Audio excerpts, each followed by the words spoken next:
ఇక అందరికీ జ్యోతిష్యం చెప్పే అతగాడు తన ఆయుష్ ఎంతో ఊహించలేకపోయాడు. ఏ పని చేస్తే తనకి చావు ముందుకు వస్తుందో అంచనా వేయలేకపోయాడు. ఒక మహిళ పట్ల అసభ్యంగా ప్రవర్తించాడు. చివరికి హత్యకు గురయ్యాడు. విశాఖపట్నం జిల్లా భీమిలిలో జరిగిన ఈ ఘటన కలకలం రేపింది. భీమిలి మండలం నేర్లవరస గ్రామానికి చెందిన ఊళ్ళ చిన్నారావు మౌనిక దంపతుల ఆనందపురం మండలంలో లోడగొడవాలపాలెంలో నివసిస్తున్నారు. ఇక వ్యక్తిగత జీవితంలో ఒడిదుడుకులు ఎదురవుతుండడంతో జ్యోతిష్యుడు అప్పన్నని సంప్రదించారు.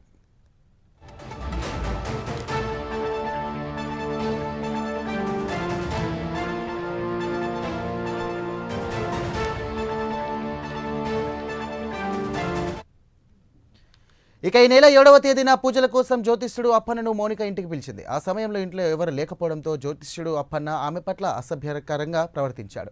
అవమానంతో రగిలిపోయిన మౌనిక భర్త చిన్నారావు ఇంటికి రాగానే విషయం చెప్పింది. అప్పన్నని చంపివేయాలని నిర్ణయించుకున్నారు ఇద్దరు. సో ఈ నెల 9వ తేదీన సాయంత్రం మళ్ళీ పూజలు చేయాలంటూ జ్యోతిష్యుడు అప్పన్నని పిలిచారు. ద్విచక్ర వాహనంపై నేర్లవలసకి పోదామంటూ జ్యోతిష్యుడు అప్పన్నని చిన్నారావును తీసుకెళ్లాడు.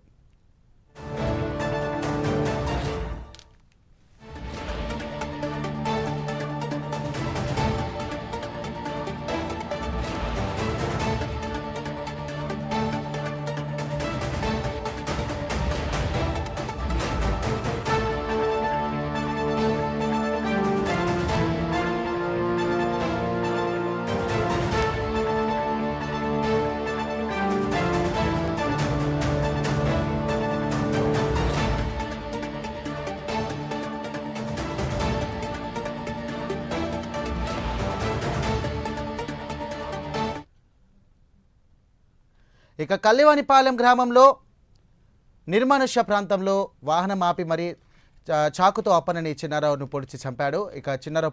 హత్య చేసే క్రమంలో గాయపడ్డ చిన్నారావు తన చేతికి ఈ నెల 10వ తేదీన కేజీహెచ్లో చికిత్స చేయించుకున్నాడు. ఈ నెల 11వ తేదీన భార్యాభర్తలు చిన్నారావు మౌనిక జ్యోతిష్యుడి శవం దగ్గరికి వెళ్లారు. శవంపై తిన్నర్ పెట్రోల్ పోసి కాల్చివేశారు. ఈ నెల 19వ తేదీన అస్థిపంజరం లభించడంతో పోలీసులు రంగంలోకి దిగి దర్యాప్తు చేపట్టారు. ఘటనా స్థలంలో దొరికిన ఆధారాలు, కాల్ డేటా ఆధారంగా సాగిన దర్యాప్తులో చిన్నారావు మౌనిక దంపతులను పాత్ర వెలుగులోకి వచ్చింది. ఇక దీంతో ఇద్దరిని అరెస్ట్ చేసి జైలుకు పంపించారు.